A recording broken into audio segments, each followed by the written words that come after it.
મોરબીમાં આવેલા મગફળીના ગોડાઉનમાં લાગેલી ભીષણ આગને 20 કલાક વીતવા છતાં હજુ પણ આગ કાબૂમાં મેળવવા માટે તંત્ર દ્વારા ભારે જહેમત ઉઠાવવામાં આવી રહી છે।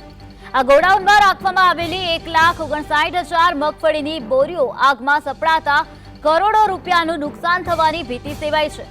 ભીષણ આગના કારણે ગોડાઉનનો વિશાળ શેડ પણ ધરાશાયી થયો। ટેકાના ભાવે સરકાર દ્વારા ખરીદી કરવામાં આવેલી આ મગફળીનો જથ્થો સંપૂર્ણપણે બળીને ખાખ થયો છે। હાલમાં તંત્ર દ્વારા ગોડાઉનમાંથી બળી ગયેલી મગફળીને બહાર કાઢવાની કામગીરી શરૂ કરવામાં આવી છે। જો કે ગોડાઉનમાં આગ લાગવાનું કારણ હજુ અકબંધ છે અને ત્યાં લગાવવામાં આવેલા સીસીટીવી કેમેરા તેમજ ફાયર સેફટીના સાધનોની કાર્યક્ષમતા સામે પણ અનેક સવાલો ઉભા થયા છે।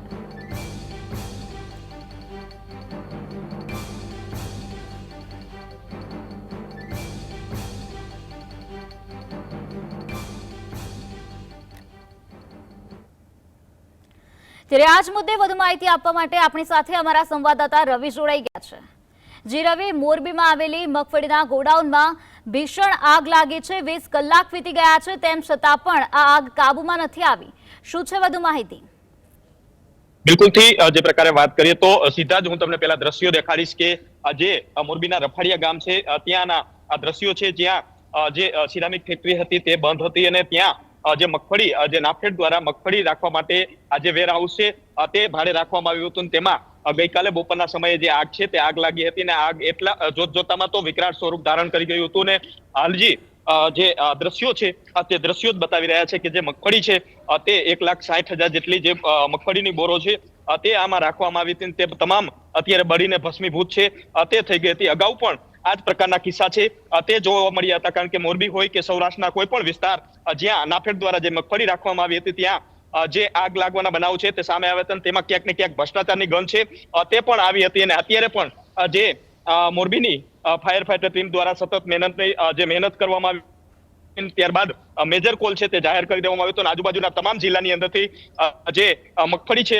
જે ફાયર ફાઈટરની ટીમો છે તે બોલાવી લેવામાં આવી હતી અને તેમના દ્વારા સતત જહેમત ઉઠાવી અને 10 જેટલા જે ફાયર ફાઈટરો છે તે સતત પાણીનો મારો ચલાવીને આગને કંટ્રોલ કરવાની કોશિશ છે તે કરી રહ્યું હતું, પરંતુ હજુ 20 કલાક જે એવા સમય વીતી ગયો છે હજુ પણ આગ છે તે સંપૂર્ણ કાબુમાં નથી આવી અને હજી પણ પાણીનો મારો ચલાવી રહી અને કહી શકાય કે જે આગ છે તે કંટ્રોલ કરવાની કોશિશ છે તે કરી રહી છે। આપણી સાથે ફાયર ઓફિસર છે તેમની સાથે આપણે વાત કરવાનો પ્રયત્ન છે તે કરીશું। અત્યારે જે ફાયર ઓફિસર છે તેમને આપણે આગ લાગી છે, ક્યારે આગ લાગી હતી ને હાલ કેટલી ટીમ છે તે કાર્યરત છે? મારું નામ છે